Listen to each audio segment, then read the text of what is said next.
can go into presentation mode. Yes. नाही इथून हा एक मिनिट थांबा.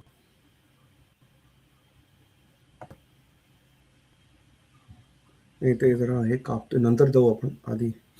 All right, I think we are live Yes, we are. We can kick on. and it's 7 p.m. here in US and it's 5:30 early morning in India. Welcome everyone. Shazir, you want to start? Yeah, sure. So, yes, welcome everyone. Good evening, good afternoon, and good morning. I changed the sequence today since we are sort of flipping the time zones here compared to our usual podcast timings. So, but welcome everyone to this 16th episode in our series of podcasts that I and Aniketa have been doing for the past 16 weeks now. I think kudos to us in a way. But yeah, and today's topic again is very pertinent, very timely, very recent, and something which has caught the attention of all SMBs, all business leaders across the globe. Right? It's on the mother of all deals, as they are calling it. So we'll come to what that mother of all deals is. But let us quickly go through the introductions first. So my name is Shantanu Kelkar. I am a founder and principal consultant at 1.618 Business Consulting. I work with small and medium businesses as well as large MNCs, especially in the industrial sector, helping them develop and deploy strategies, working with them on their product plans, on product marketing plans, and so forth. I have about 20 plus years of experience in the automation sector as well as in the strategy and market research, competitive intelligence side. So things like these, topics like these are of great interest for me as well, because that really defines, that really shapes the future for a lot of businesses. It has impact on a lot of businesses, and it's really interesting to see what different scenarios can emerge out of developments like these. So really looking forward to yet another interesting and invigorating podcast with you, Aniket. Over to Yes, you. absolutely. Thanks, Shantanu. Good morning to those in India who are watching this episode. I welcome you. This is, as Shantanu sir said, this is a very pertinent topic. And I'm really excited to talk about that. Just a little bit brief introduction about me. I'm Aniket Vaktsore. I help businesses to solve any problem related to supply chain, robotics, process automation, on any project management, execution related issues. Uh, Throughout my 15 years in supply chain as well as warehouse automation leadership at Amazon and Cummins, I have drove $9.6 million in saving through Lean Six Sigma and operational excellence. Even in Cummins, I have led programs of over $100 million within 2 years. So yes, throughout my research, I am very excited about today's topic and what opportunities does it bring to uh, Indian SMBs out there, and also if you are SMBs in EU, what is it up for you? We are gonna all discuss that and dive deep into it. So let's get started, Shantanu. Yeah, when I first heard this, the mother of all deals, my brain immediately thought, is this just another big promise? And what about the execution plan? What's really under the bonnet? That's Correct. that's the first thing that you sort of think of. What was your take on it? Absolutely right. And then from my operation background also, I have seen some brilliant strategies fail at the execution hype stage.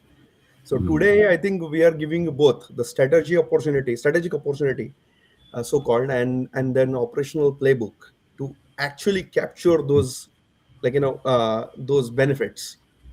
Right. No, yeah, and then let's put the stakes in the ground to begin with. This particular free trade agreement, as it promises to create a sort of a $2 billion free trade zone you know, 24 trillion in economic activity, a 2 billion person free trade zone in a way, given the populations of both the economic zones or economic entities, India and the EU, right? That covers $24 trillion of economic activity. And for India, India eliminates tariffs on about 97% of EU goods, Yeah, and the EU opens about 96, almost 100%, I believe, if we go by what's been publicized.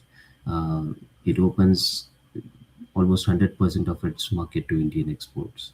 That's a absolutely. big number. Yeah, and for SMBs, whether you are a textile manufacturer in Tirupur, machinery maker in Munich, or an IT services firm in Pune, right? This is either your biggest growth opportunity or a compliance nightmare that locks you out. Mm, So just wait for absolutely. that, and then look, sit through this presentation. It will be really really insightful. We promise Yeah, you. and then that's really the first layer that we want to peel, because that's a critical distinction, right? The headline does say that the tariffs are eliminated, but what they don't tell you is that the compliance walls are being erected as we speak. As the tariffs change, there are other things that are getting created around it as well. Success then shifts from lowest cost producer to highest compliance capability. So Absolutely. that's a critical distinction SMBs will need to look out for. Yeah. All right. So let's look into the executive summary, right? Bottom line front. What we got here? Yeah, yeah, and then if you could try and put it in Presentation. presentation mode, Yeah, yeah, or at least increase the, yeah. Mhm. yes, there you go, exactly. All right. So here, if we see from the EU side, the tariff elimination on 99.5% of Indian exports by value, about 90% of that happens on day one. So it's fairly immediate impact, and the rest over phases in over 5 to 10 years. So, and then India commits to 96.6% of EU goods tariffs. It covers that amount of EU goods, but with longer transition periods for some sensitive sectors. I think that's the first key summary point here. Yeah, yeah, yeah, yeah. Yeah, so here's the brutal truth, right? India EU FTA removes tariff barrier, but erects compliance walls. So that success shifts from a lowest price to a highest compliance capability. So you gotta like pull up your socks on, like if you're SMB, start thinking about what are those compliances and how we can actually meet those Mhm. and be compliant. So if you look at the top left, it shows unprecedented market scale, right? This is that 24 trillion free trade zone. So as Shantanu was mentioning, EU opens up around 99.5% of Indian exports by value, and India opens up around 96% by Right. exports by value. So target bilateral trade doubles by around 2032, 5 years. And this is just a this deal has been announced. So there is gonna be some legally both the legal departments from both countries, they're gonna review the fine print, discuss that, sign off that by end of this year. I think the actual signature will happen. The real Mm. implementation will start next year. Is that right, Shantanu? Yeah, that's true. So I think it was signed on Jan 27th. So the legal scrubbing is sort of happening now, Right. and the entry, it will take effect likely late this year, 2026, or early next year in 2027, Correct. and that really defines the preparation window for SMBs. And Yeah. um, we are we are already taking up time as we speak, so that window is shrinking every second now. Hmm. Yeah, I think we covered this slide. So let's go on to the next one: scale and asymmetric reciprocity. reciprocity. Yeah, right, right. Yeah, So so as you mentioned, here if you see the definition or what EU does for India is open about 99.5% of uh, the market, and then India cuts those commits to about 96.6%. We already covered that. That is the I think the asymmetric reciprocity is also important, right, yes, Aniket? absolutely. Now, yeah, and if you look at that four boxes right below, the box one is EU market opening, 99.5% Indian exports by value. That's unprecedented access, and then there is a this is, by the way, these are all number coming from PIB fact sheet. Will Hmm. we have all those actually from government data, which is actually published. So this is all lined up from there. Uh, and I think the strategic caveats is very important, as we discussed. The auto quota, 250,000 units per year, that TRQ safeguards available for up to 22 years is Hmm. very critical, and that the phase out period is around 5 to 10 years for sensitive sectors. Right.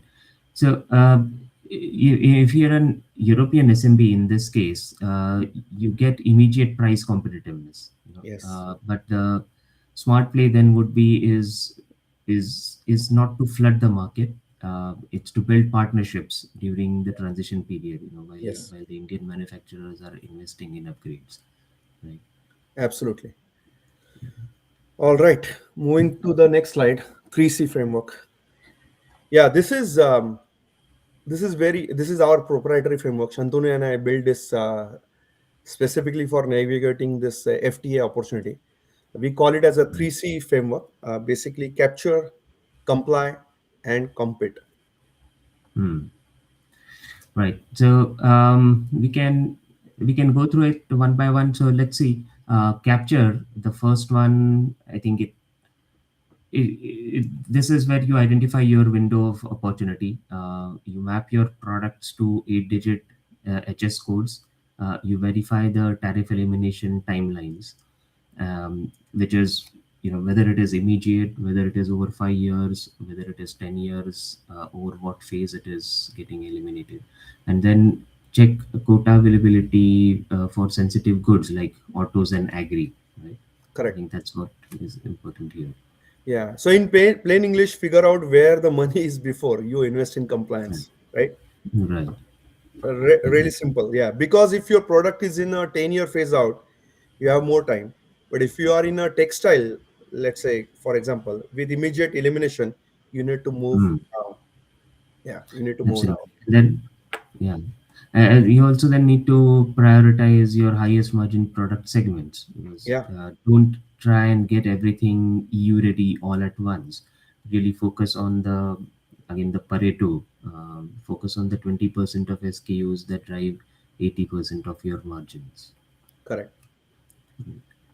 Yeah. And the comply and compete, you want to talk about that, secure the access. I think Yeah, this is so very, comply means build your documentation systems. I think, as we said, as the tariffs go down, there are going to be more compliances that will come up. So, preempt that, build your documentation systems so that you are able to hit the compliances before you start, or you're ready as and when the tariffs changes hit.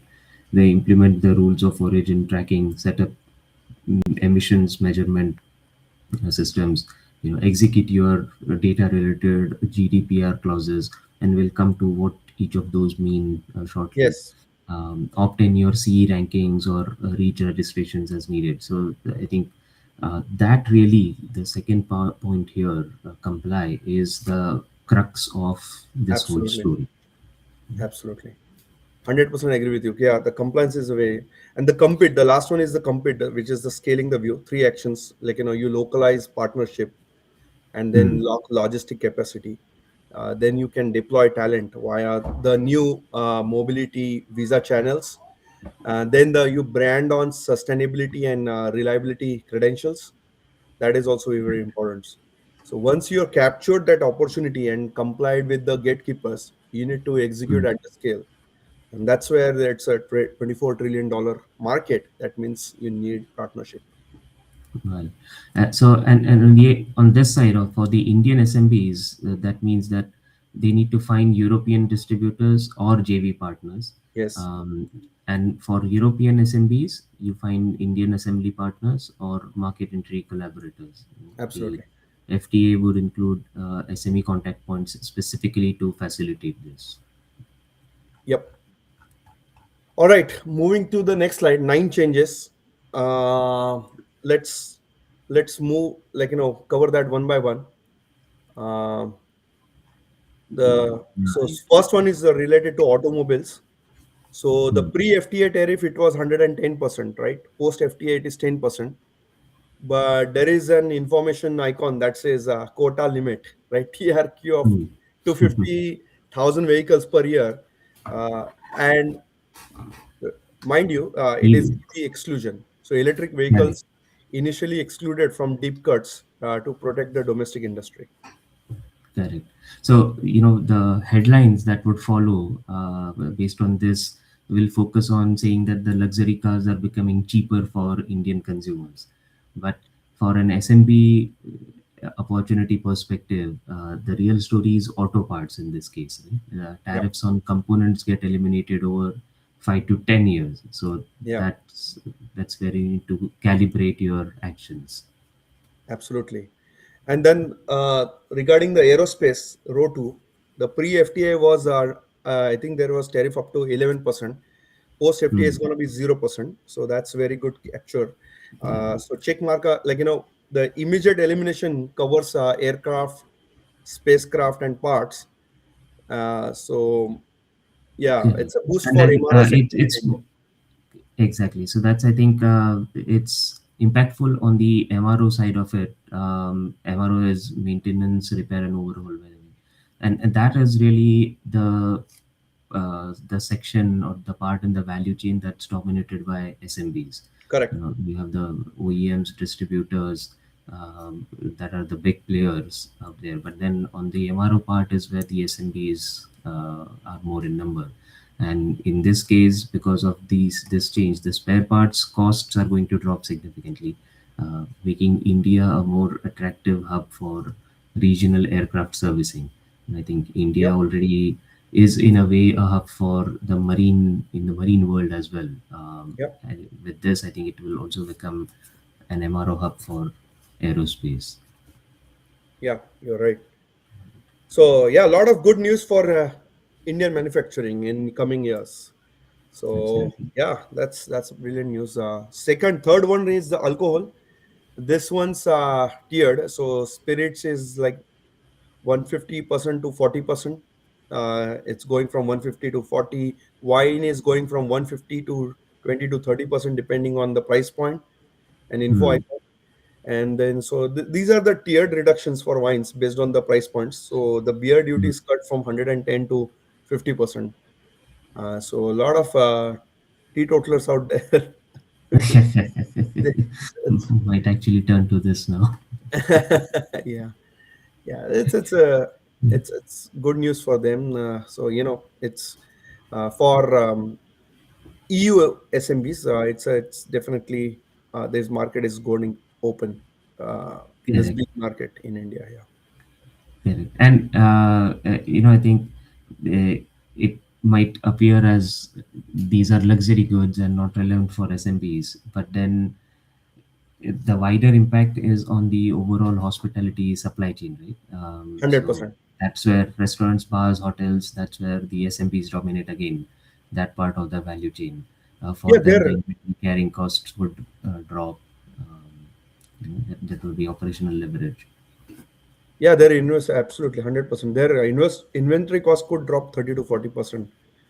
Right. So yeah, And for it's a the big one. European producers, the wineries and distillers, India, which because of these tariffs was sort of out of reach or impossible to access, uh, Access. would then become an accessible market. maybe in the premium segment to begin with. Obviously, it's not all or nothing. There are specific segments, niches that are going to open up. So the accessible premium market, or the premium market becomes accessible, and that's a strategic expansion for the SMBs that earlier they could not think about. Yeah. All right, the row four is machinery. This one has a lightning bolt icon because it's a game changer. Um, it's pre FTA, it's up to 44%. And look at the Mm, post FTA, 0%. Yeah, that's not a typo out there, it's 0%. So, CapEx boost is that's it. definitely out there, immediate elimination on industrial electrical machinery, and it's very critical for upgrading Indian manufacturing base or machinery. Absolutely. This is the transformational change for Indian manufacturing. I think Yeah, you would know that quite from close quarters, having worked in Cummins, right? yeah, yeah, absolutely, yeah. And Cummins has a presence in India also, so it's definitely gonna boost, help drive more sales in a lot of not only industrial but automotive manufacturing in India. Yeah. Right. And So let's this is, I think, yeah, go ahead. no, I think this is what it actually enables Make in India at a global quality standards as well. Right? You can't really compete internationally with outdated equipment. So with this, since it lowers the barrier to technology upgradation, Indian SMBs can now focus on upgrading their manufacturing techniques and tools, and make themselves more competitive, almost on par with any global SMB in that case. 100%, 100%. And that compliance heavy, right? EU is compliance heavy. If you meet those requirement, there you are gonna be opening up yourself with the world market. Because if you comply with EU compliance, um, like your quality is gonna significantly improve, no matter what. Absolutely. So Right. let's look So, at the chemicals. Pre FTA up to 22%, post FTA 0%. So and then that's subject to strict rules of origin and rich compliance mm, for exports to right, EU. right. So yeah, that's something you need to be cautious of. That does open up for pharma, right? Shantanu, what do you think? Yeah, so pharma as well, the key here is tariffs up to 11% eliminated. So again, 11 to 0, that would be a big change. But pharma is a different beast. There is strong IP protection there. So Ah, I think that yes, that needs a balanced approach from the players in the market. very good point. Yeah. Yeah. Uh, So and the it's not, agriculture, the go ahead. no, I think on the pharma point, the India is a big generic market, right? Generic drugs market. So they can still continue. There are no trips plus, as they call it, provisions. But then the European pharma players, they get clearer IP protection and enforcement. So it's sort of a level playing field for European players to come into and play in the larger India market here. Of course, it's Yeah, not a winner takes all thing. It's really a grow the pie strategy, because yeah. I It's think balanced here approach. both sides might end up benefiting. Correct. Yeah. Yeah. Let's go to the agri oil zone. Agriculture, yeah, from 45% to 0%. That's a big one. Yeah. Like it includes olive oil and specialty vegetable oils. Right. So sanitary, phytosanitary, they checks they remain rigorous. So that's something they need to the SMBs need to be cautious of. But it's a good opportunity, right? 45 to 0%. Um, Yeah, and then it covers things like olive oil, which previously has been a luxury item for the yeah, India market because of all these taxes. It has been import heavy. And with the earlier tariffs, it was right in the premium segment. With that 0% duty, it becomes accessible to middle class, so-called health conscious consumers. So that's again a market expansion, expanding Yes, the pie. absolutely, absolutely. I think there are more. I think we need to, but there were medical equipment and raw Correct. processed food. Right. Um, I think this snapshot got cut, but yeah, we the raw and processed food. I think is going from 50 to 0%, right? And Yes, it's going from 50 to 0. It's sort of double-edged for Indian food SMBs, I suppose, correct, compared to the other sectors. You will typically end up facing competition from things like the original Italian pasta, the original Belgian chocolate, coming in at lower prices now. So that's going to be a bit of a Indian SMBs will need to watch out, especially in the food sector, processed food sectors, yes, on what things are getting impacted there. absolutely. And about the medical equipment, pre FTA was up to 27.5 and post FTA 0%. So it does include optical, medical, surgical instruments. Hmm. So it does enable cost competitive expansion of healthcare infrastructure in tier 2, 3 cities of Yeah, India. It's a big absolutely. one. And I can vouch for the impact that this is going to have. It Yep. really lowers the capital barriers for the healthcare infrastructure in tier 2 and tier 3 cities. Small hospitals, diagnostic centers, or clinics can import advanced European equipment at much lower cost, almost 25% lower cost. And I have a client who I used to consult. They deal into this area, and that is really going to be a game changer if you're importing any medical devices, any medical tools from the EU. This is going to impact you um, positively well, right? So again, Yes, something that you need to watch out for. absolutely. Absolutely. All right. Let's look into the next slide, slide number 8. It's strategic positioning, quadrant, Yeah. and water So opportunities for SMB winners, Indian SMB winners. Yeah.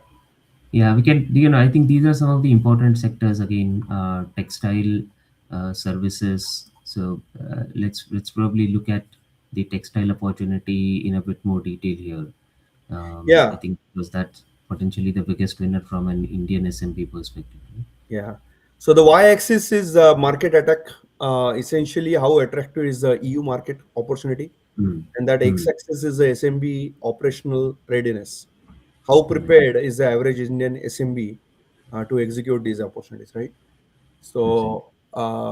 So yeah, So I think let for Indian textiles, it is they are currently facing some 8 to 12% tariffs in the EU, yeah, whereas Bangladesh, Vietnam, the other sort of textile hubs, they have duty-free access to the EU under that everything but arms agreement and other such agreements. So if you look at it that way, then India so far has been operating at a structural disadvantage. But then with this, again, the playing field gets leveled for India. correct, 100%. And we are diversifying. India is diversifying their options, right? Previously, it was all US heavy, but now with this deal opening, you get much more Correct. room And to play. there's I think, potential is to grow it almost 4 to 5 times. The textile exports currently could grow from, which are currently at 7 billion, could grow to almost 30 to 40 billion for Indian textile exporters. So again, it has a knock-on effect. It will potential about 6 to 7 million job increase in clusters like you mentioned, Tirupur Yeah, for knitwear, or you have other clusters, Ludhiana for woolens, Panipat for home textiles. So it does have a much wide-ranging effect here. Absolutely. Yeah, I think we covered a lot of points on this slide. We did talk about, oh, let's talk about the leather and footwear, Shantanu. That's like a lower market attractiveness related to the textiles. Yeah, here I think it's coming down 17% to 0% Hmm. tariff reduction. Again, I think it would lead to shift in design led value exports. Yes.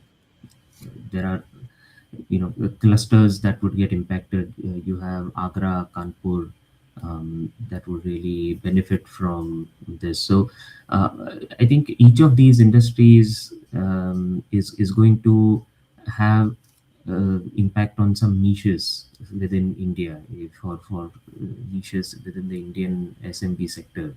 And again, I think as you have rightly put it out here, some of those might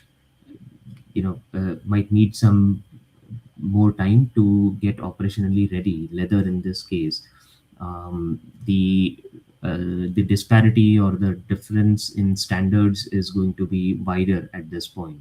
So Hmm. for that industry to reach EU level standards, I think that's going to take some more time. So that's why we have put leather slightly on the lower spectrum on the operational readiness axis. Yeah, absolutely. All right. So the strategic takeaway from this quadrant is actually Indian SMBs should prioritize based on where they sit on this, right? So if you're in Right. textile, you are in a strategic star quadrant, so move aggressively. If you are in IT service, you are in emerging bet, Right. right? And then if you are in the power quadrant, sorry, you are in the pharma quadrant, right? Basically, that's where it's a. It, I think that opens up for the more opportunity for them to go move into that top right corner. Uh, Right, exactly. The is essentially you're trying to get into the top right all the while, and yes, um, if you're being ready for getting ready for that operationally, but then there is a higher turnaround time or a shorter time period before you can reach the level where you are operationally ready for the EU market. From an correct. Indian SMB perspective, that's where you need to focus on getting ready for those, and that includes compliances, that includes getting those quality standards, so on and so forth. So Yep. right. Okay, let's move on to the opportunities for European SMB. If you are a European SMB winner, what does that look like? Those four quadrants, right? So let's look at their top four ones. Here we have machinery and equipment, we have a wine, spirits, and Hmm. luxury. Then there is a green tech and energy, and then there is auto and medical devices. So Yeah, we spoke about this earlier. Again, from an European SMB perspective, some of the goods in the luxury category, and it could be across these four sectors. It could be food, processed foods. It could be wineries, distilleries, even high-end machinery and equipment, green tech and energy. All these typically at this point would fall into the luxury goods segment in each of the industries. And with the lower tariffs, that really opens up the market for European SMBs coming into India. Indian markets typically are looking for high quality at lower prices. Right?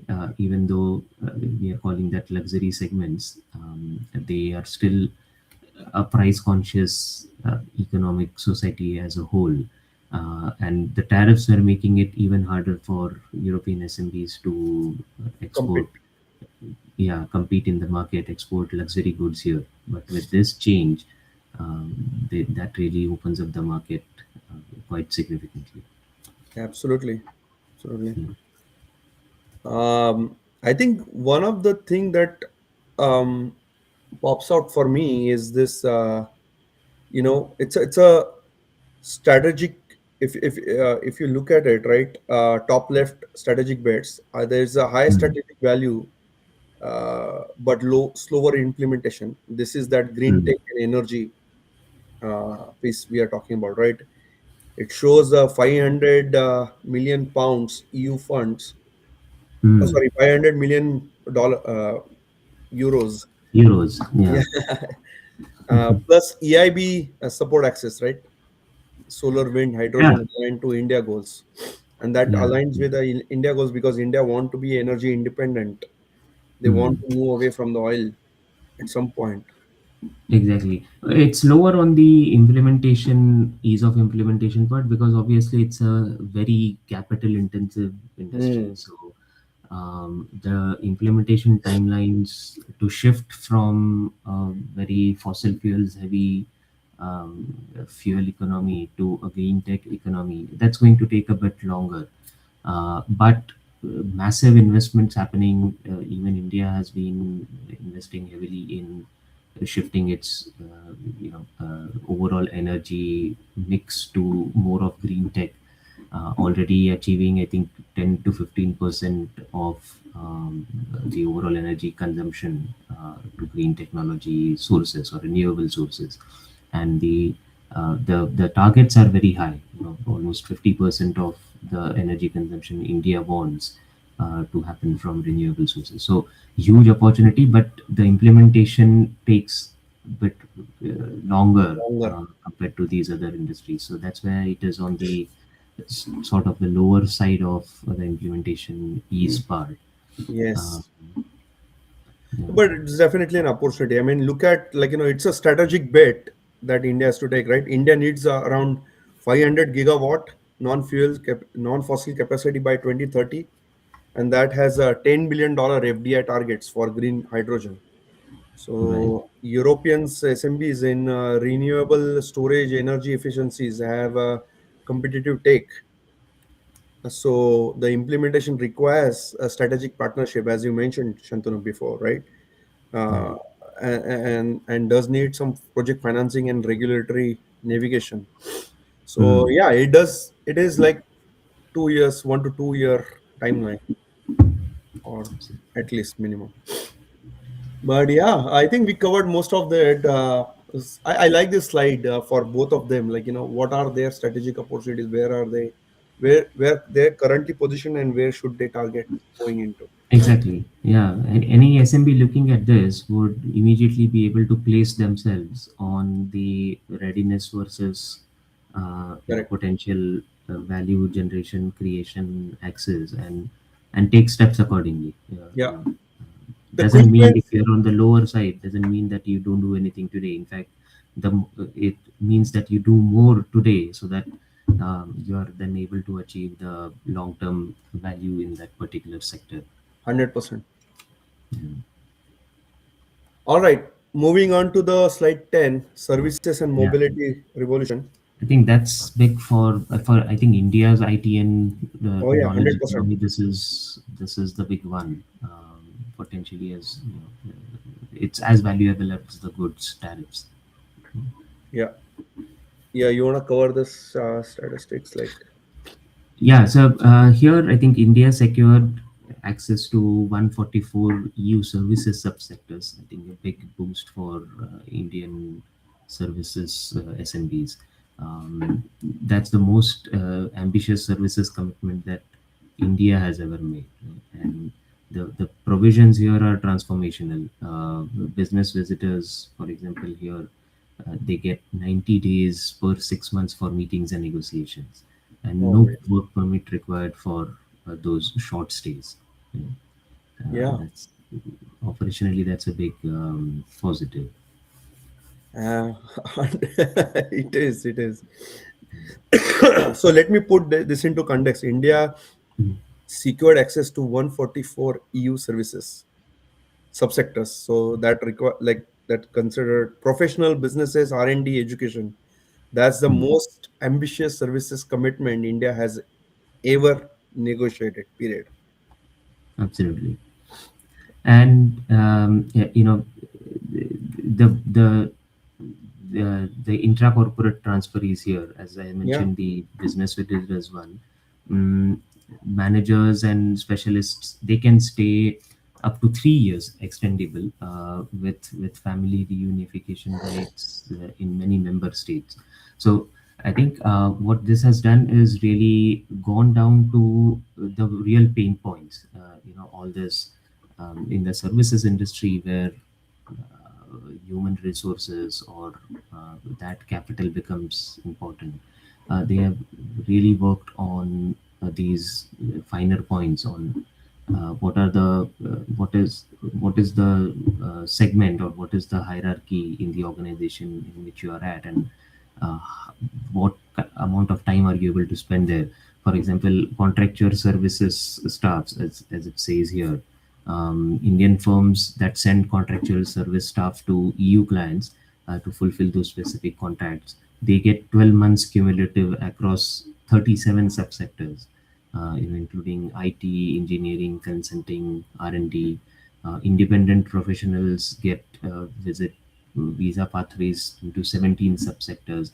So they have really looked at this aspect of the interaction when it comes to services industries, and yeah, that is going to impact and really boost the services industry a lot, especially on the context of what's happening with H1B visas, right, with the US.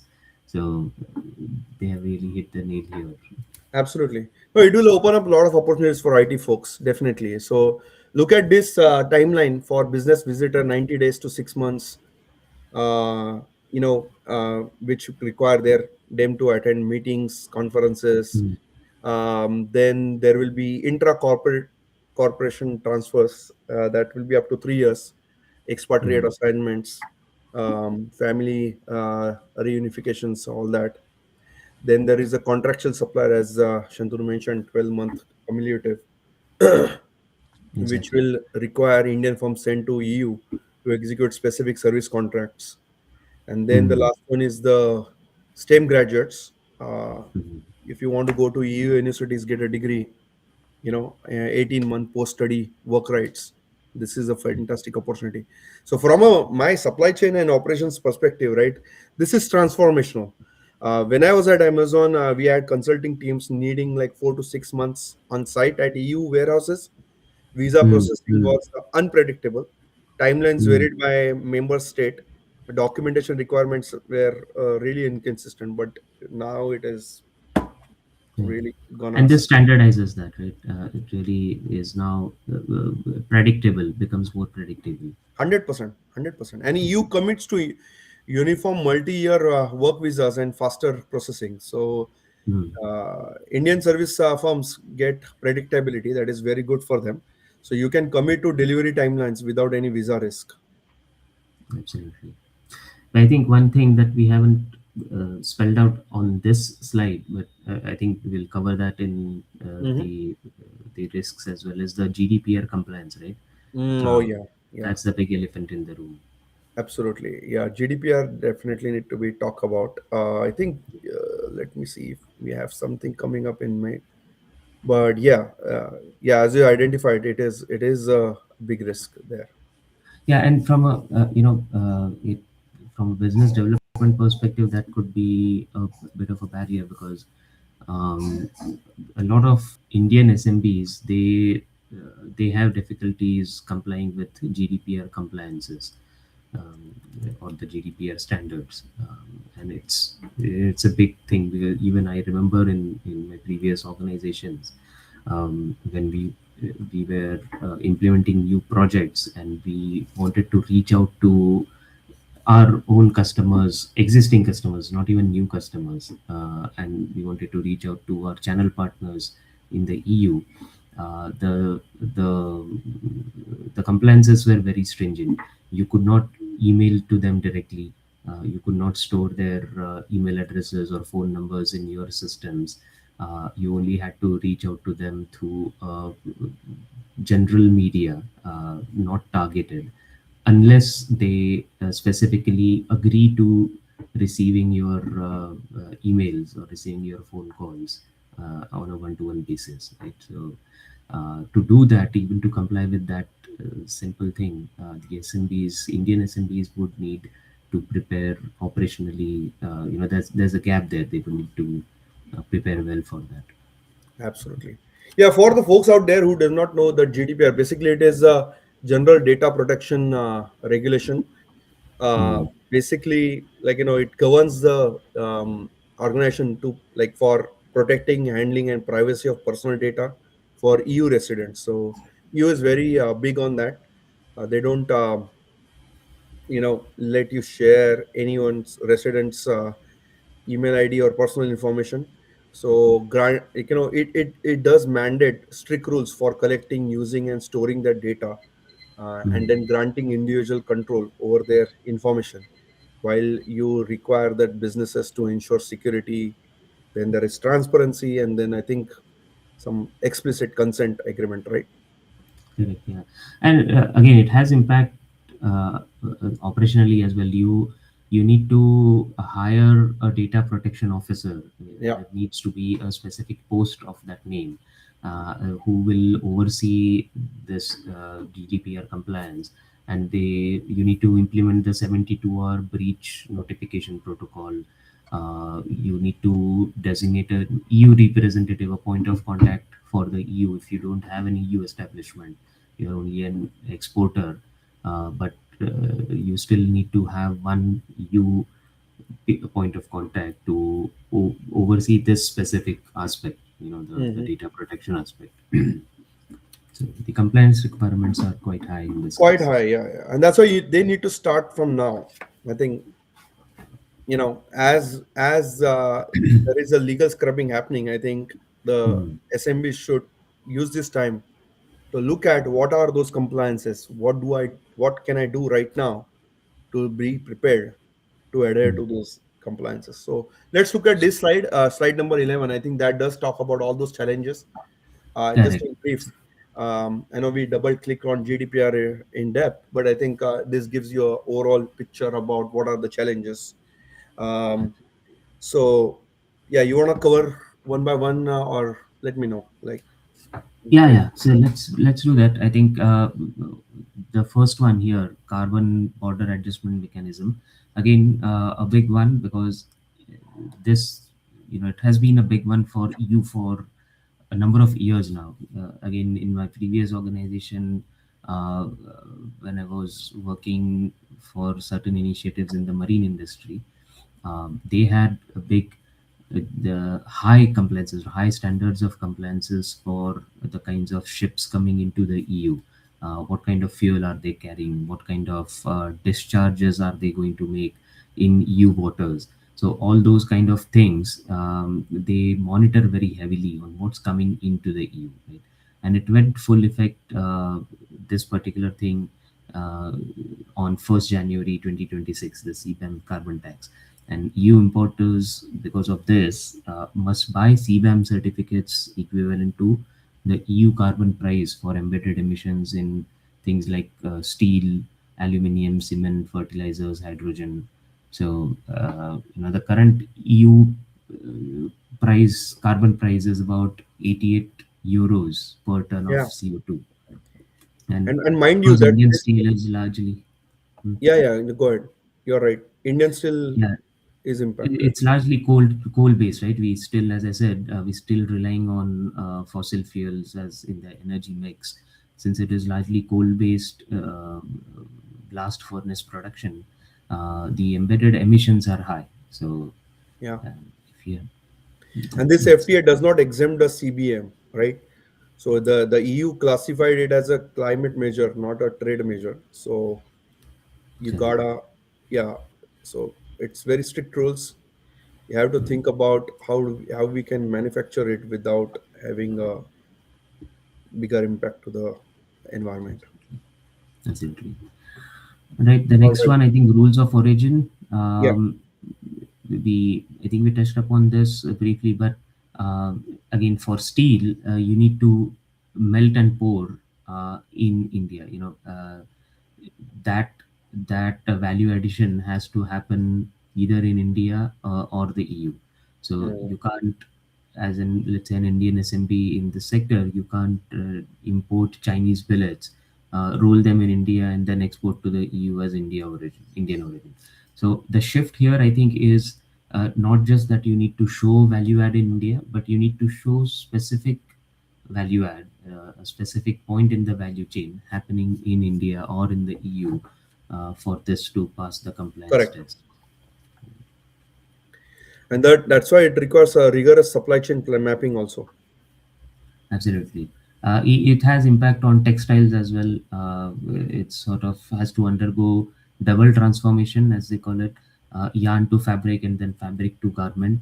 And the FTA, again, the finer print would have that it introduces self-certification. So you don't have to wait on the third-party certification processes for this. It does simplify the administrative process a bit, but then you need to make sure that you comply with this, because then the penalties are high. So if Oh they yeah. later find out that you have not done that value add or that double transformation in within the framework of the compliance, then the penalties are going to be high. So that's why I see this preparation for race in NSBs to be a very good opportunity, right? It's good that it is taking like in effect next year, so that this is good time for them to prepare, think about how they can actually think about their supply chain mapping or mitigating those risks. Mind you that self certification simplifies the process but increases the liability. Incorrect Exactly. declaration means retroactive duties and penalties. Do not go for that. And if you are flagged once in the by EU, I Mm, think other doors will be closed as well. So just right. don't take that as a very lightly. Use Absolutely. this. Yeah. Yeah, All that's right. true. Let's look into the GDPR. We covered SPS standards. We want to cover that. Yeah, so I think you also touched upon that sanitary and phytosanitary standards. Yeah. Now, this FTA includes a sort of a rapid reaction mechanism that allows you to instantly block agri imports if they detect a health risk. Right? Again, EU is very sensitive about this. Yeah. Very sensitive about what is coming in, and the quality, the compliances with respect to sanitization of those goods. It's very compliance heavy. So Indian agri exporters, spices, tea, processed foods, they regularly face rejections because of presence of pesticide residues in those products. Yeah. And we are heavy pesticide users. That doesn't fly into the EU. EU. Uh, 100%. Ethylene oxide is one such notorious example. Yeah. So for SMBs with a fragmented supply chain, I think multiple smallholder suppliers, uh, you know, that collecting that GPS data for every plant is overwhelming. If you talk about those deforestation drag and because Yeah, so that's the deforestation. It requires them to geolocate the data, providing the origin of where your let's say coffee or cocoa or rubber, whatever those products are, where are they coming from, the specific location within the country.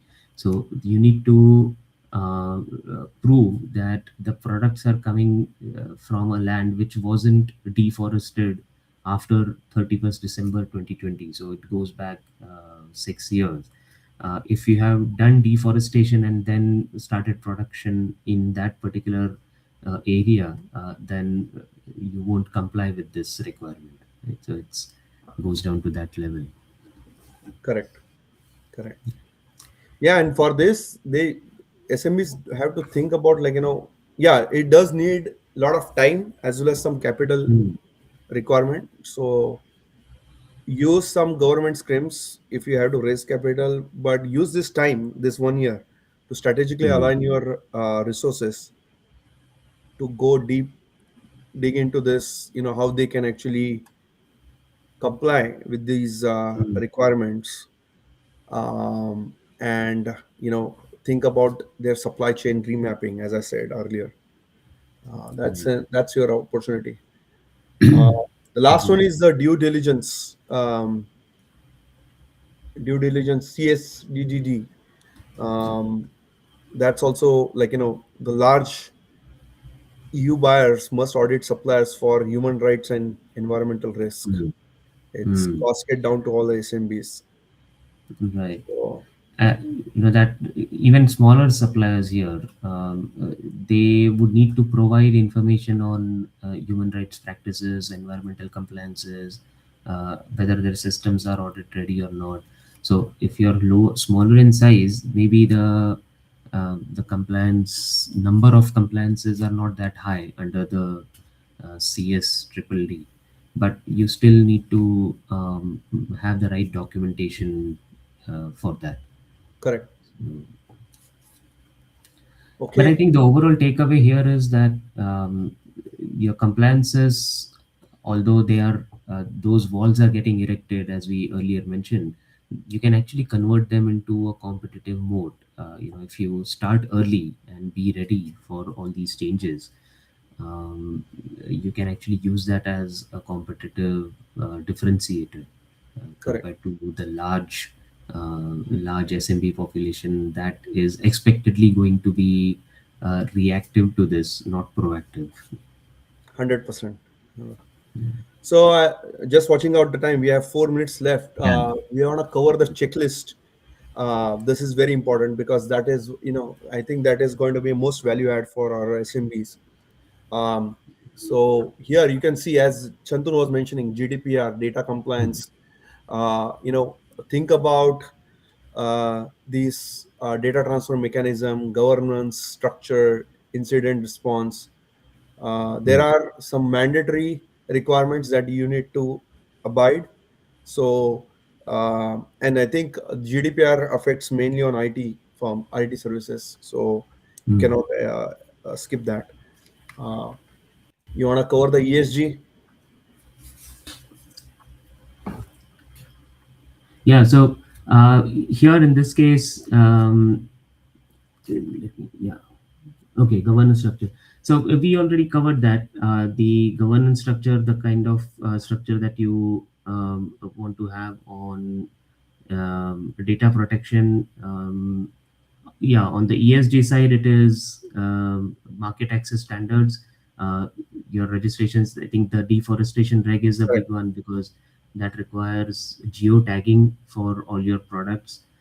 It should, as you mentioned, it should come from a specific area which has not been deforested after 31st December 2020. So if you have already done that, then probably you need to segment your products accordingly and then now invest into geotagging processes to be able to comply to this, right? So Yes. All right. I think here the enterprise risk metrics. This is the last one. I think we want to cover just briefly on the x-axis is yes. likelihood and the y-axis is impact. Correct. And this is where we are placing all these risks or all the Correct.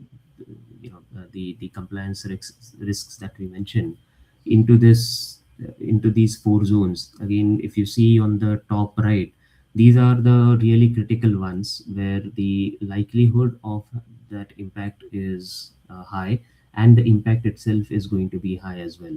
So you have things like the CBAM carbon tax in this, origin rule of origin also falls in this. GDPR falls in. These are really high risk ones. This is, if you are looking at it as holistically, then these are the three things that you need to immediately act upon. Then you have on the high to mid size, mid end, you have the SPS rejections, auto quota, and logistics. Again, they are slightly lower on the likelihood part, but then the impact is going to be high. So you need to sort of prepare your cards accordingly. And then on the lower end, you have the financial compliances. currency hedging, tax credit insurance. So those are the likelihood and the impact both are going to be slightly lower, but you need to monitor them. You can't overlook these factors, the financial factors. And Absolutely. again, this gives a very clear map of what your priorities need to be. Correct. Correct. All right. I think this is same. We covered that briefly about steel aluminum risk intensity metric. Just we are on a limited time. We'll just leave it in our material for them to digest this. Yeah. Um, the- uh, I think this 90-day action plan will end this with this. Let's cover this in briefly. What are they gonna be like? What is their 30, 60, 90-day plan, right? The first one, as we discussed, like you have to think about the tariff and quota mapping. mm, Look mm, at where do you stand, map all your SQs to 8-digit HS code, verify mm, your specific tariff elimination schedule. It could be immediate or versus phased, mm, right? Then there is going to be a ROO gap analysis. You can look into running that origin test on top 20 products. Then think about, what are do you have those supplier documentation checklist, made, poor, and then double transformation. mm, And then uh, from a EU sourcing standpoint, identify those inputs for your bilateral accumulation. That's for a procurement emission baseline. We discussed that CBM, um, capturing, as well as elimination, establish scope 1 and 2 emissions baseline using your actual data. Do not use default values. And then data reporting model compliant with EU methodology. mm, And the last two are GDPR, digital and legal audit, which does cover that GDPR and the SCC, standard contractual clauses, mm. templates. Market selection is the last one. I think prioritize your EU member states based on your logistic and demand.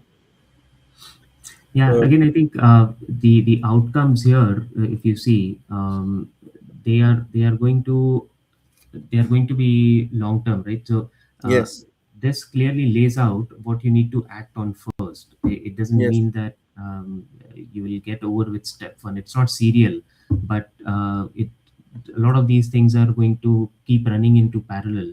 But correct. then things like tariff and quota mapping, digital and legal audit, these are the things that you need to start immediately in the first 30 days. So I think time wise, this also very clearly lays out your priorities on Yeah, actions. yeah. The last one is, I think, the emission baseline and all that is going to take time. That's why it is 6190. It could be, but yeah, focus your time accordingly. So yeah, let's end this with this key takeaways. Uh, what do you think? For me, the box one, access and eligibility, Hmm. is very important. Like opening is massive, $24 trillion market for Indian SMBs.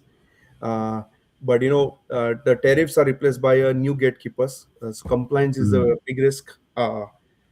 Compliance does determine your access. Without it, the door remains closed.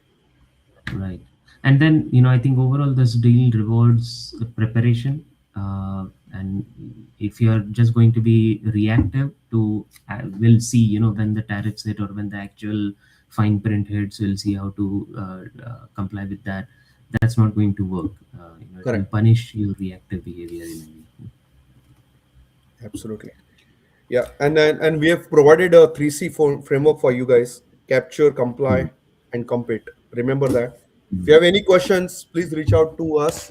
Book a call. But I think moving now every week of preparation, it is important. It does compound. The preparation does compound. Do not just say, assign some team members to look into this. You can contact us also to dive in deep and provide you some kind of framework or help you team to how to look for those. So we are here. Again, just for a time constraint, we are ending this right now. But this is gonna be a evolving topic, so we might need to come back on this topic later on. Shantanu, what do you think? Yeah, Um, absolutely. And uh, this is so many wide-ranging applications. There are so many sectors that are going to get impacted on this, yes, and differently. It's not a same kind of impact on every sector. So we might actually do a sectoral deep dive going yes, forward, especially taking into account this FTA and how does that impact that particular sector. So there's a lot to be understood, learned about this deal, and but it's as we put it, it's a huge opportunity. it It's is the something opportunity. that if you Absolutely. prepare well, if you are prepared right now, then or start preparing right now, there's I think sky is the limit here for Yeah, the SMB. 100%, 100%. As I said, when you meet all the EU compliance requirement, the world is open to you. You are, you can make deals with anyone else. So, anyways, just for time constraint, we are taking off. Thank you for all listening to today's podcast. We'll look to hear from your comments. What are the topics you would like to cover? Just let us know. What are the challenges you're facing? Just let us know so we can help you. Uh, Mm. uh, do comment our LinkedIn post as well as Shantanu's YouTube post channel that he is uploading all this video. We are all excited to hear from you. Okay. With that, Absolutely. thank you. Signing off. We'll see you next week. Thank you. Have a good day, Yeah. everyone.